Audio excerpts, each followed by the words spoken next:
Good morning, students. As we were reading Unit 2, Ivan's story. Ivan's story, which is written by Catherine Applegate. Catherine Applegate, who is very famous writer, and we all know this story is an extract from the novel The One and Only Ivan. We know this story is about a gorilla whose name is Ivan. In this story, Ivan is telling his life's story. How he has spent, in which situation he has spent his 27 years among human beings. किस तरह से उसने अपने life के 27 year human beings के बीच में बिताए हैं.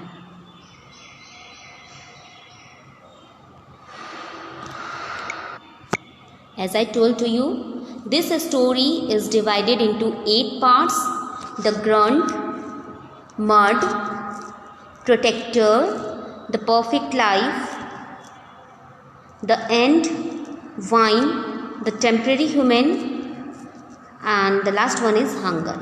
Okay, so we have read this 5 parts.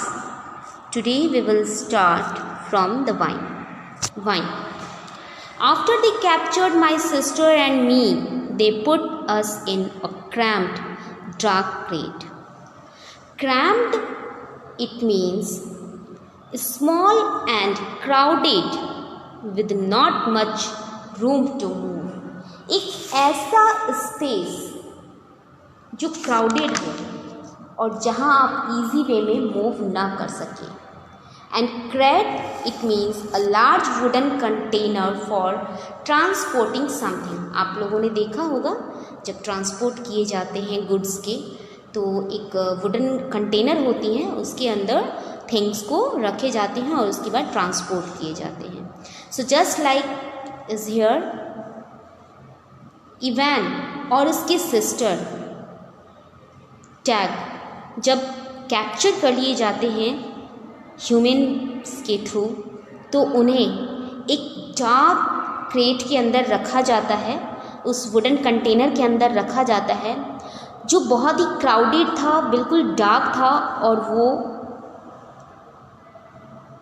उसमें इजी वे में मूव नहीं कर सकते थे. So that was not much space to move. Somehow I knew that in order to live, I had to let my old life die.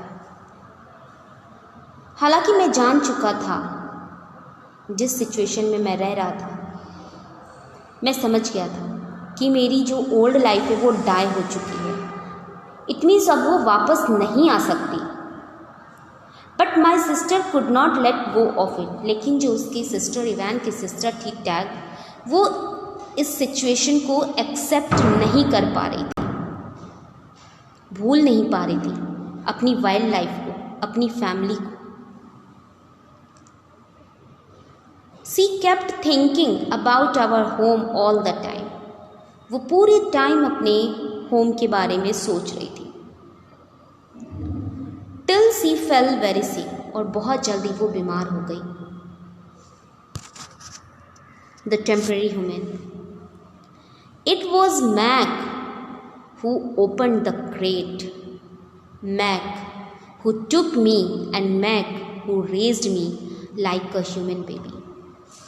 I drank from a bottle, I slept in human beds, sat in human chairs, listened while human words swarmed around me like angry bees. वो Mac ही था जिसने crate को open किया था. Mac एक human का नाम था जो एक फॉरेस्ट ऑफिसर था. तो जब इवान और उसके सिस्टर टैग को एक क्रेट के अंदर बंद कर दिया जाता है,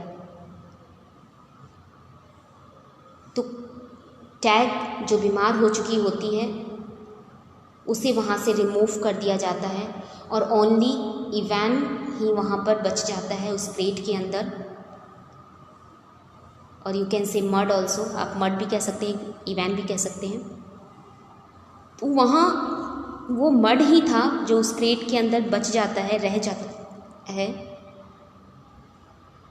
तब उस समय एक फॉरेस्ट ऑफिसर मैक वहाँ आता है और वो क्रेट को ओपन करता है।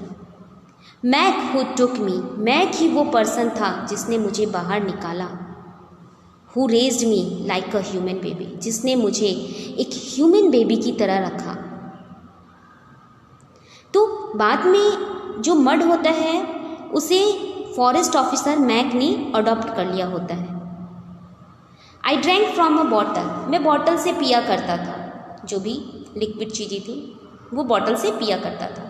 Just like as a human baby, जिस तरह से ह्यूमन बेबी को ट्रीट किया जाता है, उन्हें बॉटल से ड्रिंक करवाया जाता है, same is here. I slept in human beds, मैं ह्यूमन बेड्स में सोया करता था। सेट इन ह्यूमन चेयर्स, और मैं ह्यूमन चेयर्स में बैठा करता था।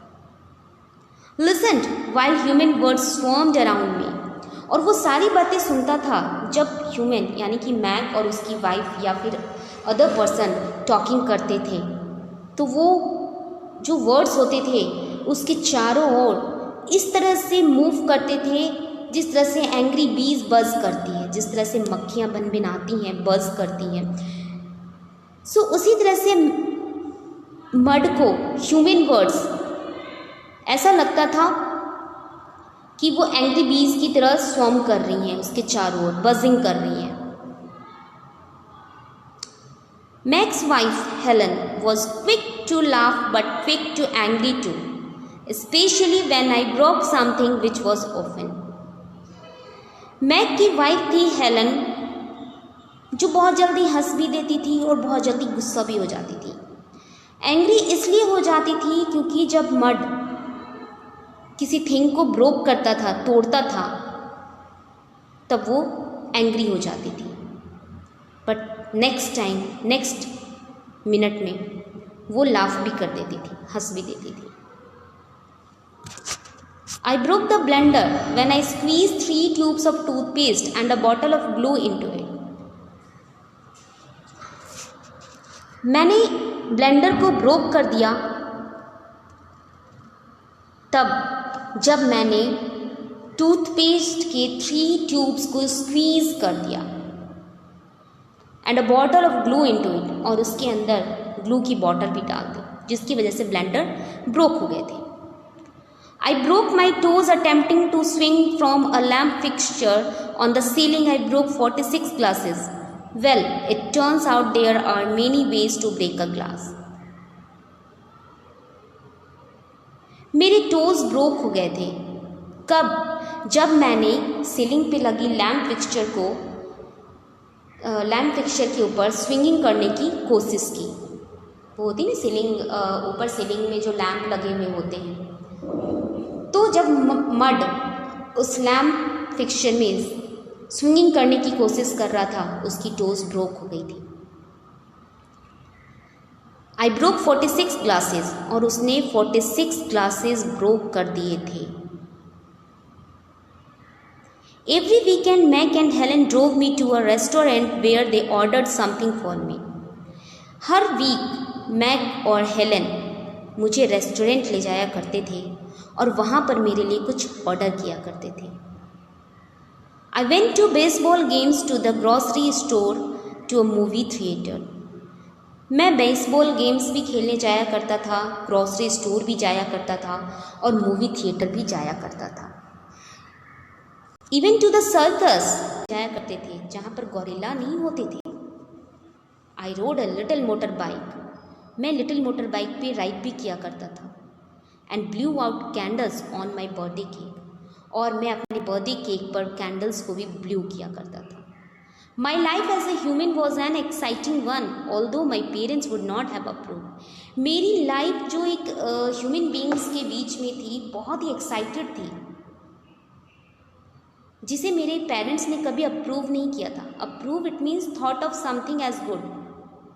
यानी कि जब वो अपने पेरेंट्स के साथ रह रहा था, अपनी फैमिली के साथ रह रहा था, तब ऐसा उसने सोचा नहीं था कि ऐसा भी कुछ होगा, बट उसकी लाइफ बहुत ही एक्साइटिंग थी। Now hunger. In my new life as a human I was well taken care of. मेरी जो ये न्यू लाइफ थी, ह्यूमन बींग्स के बीच में मैं रह रहा था, एक ह्यूमन बेबी की तरह मैं सर्वाइव कर रहा था, मेरी बहुत अच्छे से केयर की गई थी। Yet at night lying alone in pyjamas, यहाँ तक कि मैं रात में पजामाज में सोया करता था। I long for the cheerful grunts of a play fight and the easy safety of my nearby troop.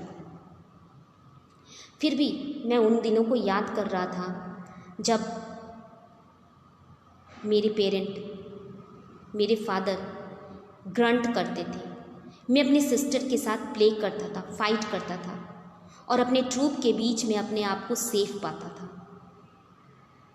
Remember what happen to Tag, याद है मुझे मेरी सिस्टर टैग के साथ क्या हुआ था। I told my self don't think about the jungle. फिर मैंने अपने आप से कहा कि मत सोचो जंगल के बारे में। स्टिल समटाइम्स आई ले awake wishing for the warmth of another just like me. फिर भी जब मैं जागा तो मैंने विश किया जो अनदर गॉरिलाज हैं उनकी लाइफ भी मेरी तरह सुटेबल हो, कंफर्टेबल हो। Later Ivan is sent to a shopping mall where he become a part of a stationary circus. Stationary it means not moving and not mean to be moved. बाद में Ivan को shopping mall भेज दिया जाता है जहाँ पर वो एक स्टेशनरी सर्कस का पार्ट बन जाता है काफ़ी सालों तक। Here he become used to human watching him all the time and he hardly even thinks of the jungle। जहाँ पर लोग, वो एक केज के अंदर, पिंजरे के अंदर बंद रहता है और वहाँ लोग आते थे और उसे देखा करते थे और वो उस केज में बैठा बैठा अपने जंगल के दिनों के बारे में, अपने जंगल की लाइफ के बारे में सोचता था। After people begin to protest about Ivan's living conditions at the mall, he is adopted by a Jew। काफ़ी समय मॉल में रहने के बाद इवान को जू वालों ने अडॉप्ट कर लिया। To know more about Ivan and what happens to him read the complete novel. अगर आपको इवान के बारे में जानना है कि उसकी बाद की लाइफ कैसी थी, क्या हुआ उसके साथ, तो आपको इसके लिए कंप्लीट नोवेल रीड करनी होगी। So students, that was the story about Ivan. His life was very comfortable when he was surviving as a human baby and among the human beings. But he was not feeling well. He was missing his family, his jungle life. As his life was comfortable, very cheerful,